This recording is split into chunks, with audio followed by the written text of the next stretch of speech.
Today we are going to be playing a mid-range only round with a mid-range that I feel like is becoming very popular, and that is going to be the MVP Detour. 5.5, -2.1, very easy mid-range to throw, and just kind of a step down from the Hex, I feel like. I had recently added the Detour in the bag, but I need to get to learn it a little bit more. I haven't really been pulling it out of the bag very often. So hopefully after this round, we'll get a little bit more comfortable with it. Our first hole, this is the first time I've ever seen an elevated basket here, so that's kind of neat. I'm just gonna throw a couple of forehands, starting with a putter as a warm-up, and then we'll get this round started. Now if I can do that with the mid-range, just a little shorter somehow. Got a little scared with it because I didn't want to go too deep. If you haven't tried the Detour yet, I feel like you really should. I feel like it's a great mid-range for all arm speeds, beginner or amateur, or professional, James Conrad. But if you can throw it a little bit harder, you kind of get a nice flip up out of it, some nice turn out of it, and it's very easy. So you don't have to work for it. If you saw my video just the other day, I was putting like complete garbage. After that, I was playing a casual round, and I kind of found my putt back. So hopefully I'm casual round max today. It's almost painful if you don't birdie this hole. Hole 2 here, 235. You kind of want to hit that hill and slide up. Maybe better with a fairway driver because it'd probably get a skip, but see what we can do with the Detour. Oftentimes I end way too left anyway. Oh, if that gets through, oh no, it's gonna be too left. You probably won't see me in there, so bear with me for half a second. I tell you what, you don't want to be in there, folks. Holy moly. A par's a par though. Hole 3 is gonna be 250, and the basket is honestly dead straight in front of like all these trees, so you probably can't see it. I'm gonna try to throw the forehand on a lot of hyzer, see if the Detour kind of flips up. The one thing I can't have happen though is I cannot roll this. I'd rather hyzer out early than roll it over left. That's so good.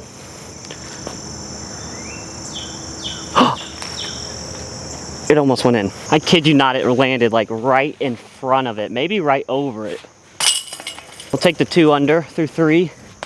Let's keep this train going. We got hole 4 here, 235. It's a Mando between all the trees there. So I'm gonna try to go with that same little forehand hyzer flip, see if we can hit it again. Oh yeah. Oh, it's so money.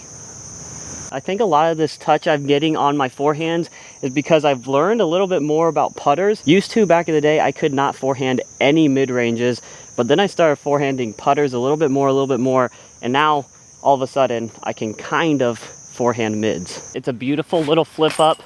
Oh my goodness, I almost missed that. Hole 5, par 3, wide open, 270 feet. I'm thinking a little baby hyzer, kind of right at it, see if this thing flips up a little. Right now I'm really feeling like it's a point and shoot disc. On the last hole, I just wanted to put on a little hyzer right at the basket, dead straight. Stay straight, sit. The other thing about this mid-range is I truly feel like it goes far. I remember saying that when I did my last video on it. I birdied a hole that I didn't know I could birdie with a mid-range, and it was because the Detour. I got a nice flip up, little turn, and it was just a perfect flight. Hexes kind of go far too, so maybe MVP just kind of has that on lock. Yes, snuck it. Ah, it was lucky, but the first one's in, so we'll take 4 under through 5. Imagine you had to make 2 putts every time in order for that stroke to count. I would be miserable at disc golf. This one's definitely a little bit of a funky one. Hole 6, not quite sure how far it is. The tee pad faces that direction, which is facing a creek. You can kind of throw a little flex forehand right at it. I kind of like this left side though with this disc. A lot of hyzer, just kind of have it skip over there, I'm hoping. Oh, what? Longest putt of the day. Oh, a metal hit. Wasn't meant to be. Hole 7, 255. This one's way downhill and to the right. So I kind of need another forehand on a lot of hyzer that just flips the flat and keeps pushing. I don't want anything to turn over here if we're going to try to park the hole. Yeah, that's what I was worried about. I'm honestly glad that it hit that. That kind of saved us. Now it gets a little boring because it's just kind of a hyzer pitch around.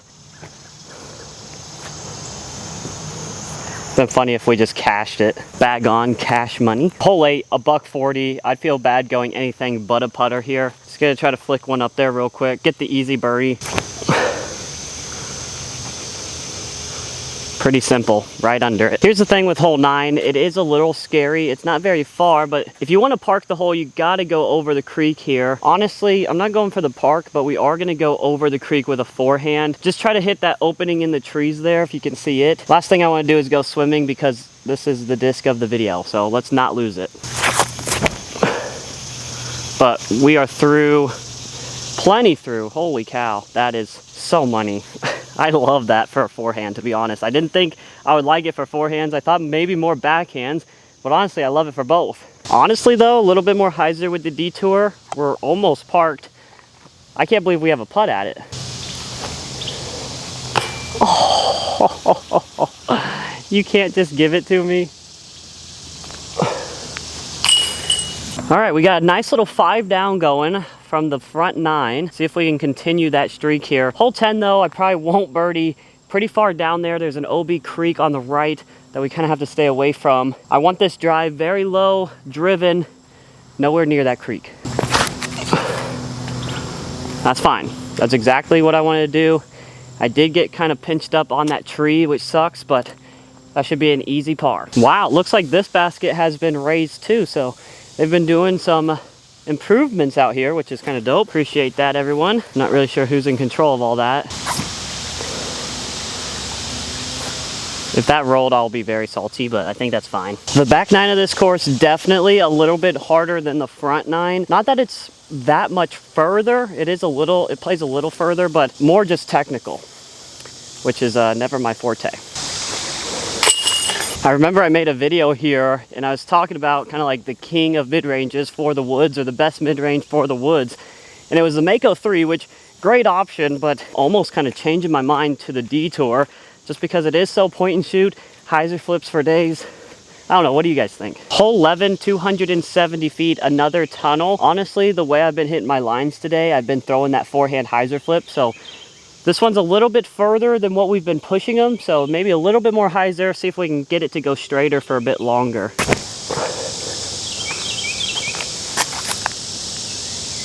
I saw the line, I didn't quite be the line. I just pulled it a little bit. Great hyzer, it was staying dead straight. I just yanked it a little left. I'll try to give this a little bit of a run, but there's water behind OB, so I don't necessarily want to take a bogey here. Here's another insanely technical one. Also another hole without a T sign, so I'm not sure how far it is. Again, I've been hitting my lines with the forehand, so it'd be kind of dope to see a forehand kind of like drift left. Oh yeah, if it's long enough. Might come up a little short, but there's that beautiful turn that I was looking for. Seriously, it's because it's a straddle. That brings us to this scary par 4. It's only 330 feet, so it's not very far, but there is a ton of trees to miss. It kind of does a little snake S-turn all the way down. Have a good drive here. Maybe we have a chance. I'm not sure, but worst case, let's get that 4. Oh, turn, turn, turn, turn. I think that'll be a tricky spot up there. Kind of slipped out of my hands a little bit. I was trying to put it on Annie right through there, but I put it out a little too wide. This just needs to go over that hill. There's where the basket sits. I think that's good. So I guess being over here on the left side really isn't that bad because it opens up the backhand hyzer to the basket. Or if you're a little bit more pinched off, there's a clear line for the little forehand Annie. I wonder if this was any close to actually cashing it. It'll be interesting to see if UDisc has this as a par 4 or a par 3. I'm hoping a par 4. Our scorecard would look better. Moment of truth though. And they have it as a par 4. Let's go. Easy birdie. Hole 14 here, 215, par 3. Honestly, you just kind of hyzer your way down this tunnel here and bring it home for birdie. Or just yank it, or do that. Honestly, that didn't even feel like a yank. That felt like my timing was just really bad. We are almost in 13's fairway. Just kind of like I imagined, the birdies are limited back here. I mean, I missed a doinker, but other than that, you really got to hit your line. This one, we're not going to be able to reach. Maybe I should have brought like one fairway. I should have brought the trail with me. Maybe we could get it with it, but kind of a daunting tee shot just because of this Y right here. I'm going to just try to throw like a straight hyzer shot to the right of him. Get up and down for par. Wow, did that skip a long way? I got so lucky, guys. First off, we're not down the hill. Second off, we low-key have a look at this. This would be kind of a dope birdie.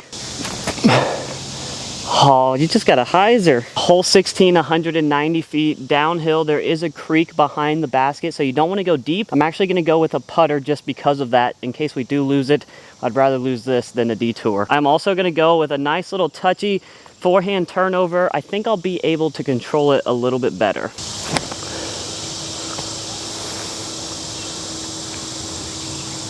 Kind of got a nice little forward skip there.